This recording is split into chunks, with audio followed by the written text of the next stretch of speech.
آپ کے والد صاحب کے بارے میں آتا ہے کہ والد بھی اللہ کے ولی تھے، دادا بھی اللہ کے ولی تھے، پر دادا بھی اللہ کے ولی تھے۔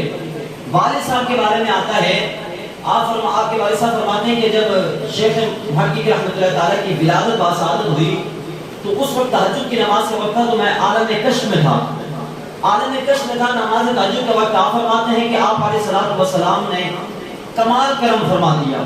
حضور علیہ وسلم نے کرم یہ فرمایا کہ آپ علیہ الصلوۃ والسلام تشریف لائے اور شیخ محقق رحمت اللہ تعالیٰ کے دائیں کان میں اذان اور بائیں کان میں تکبیر کہی۔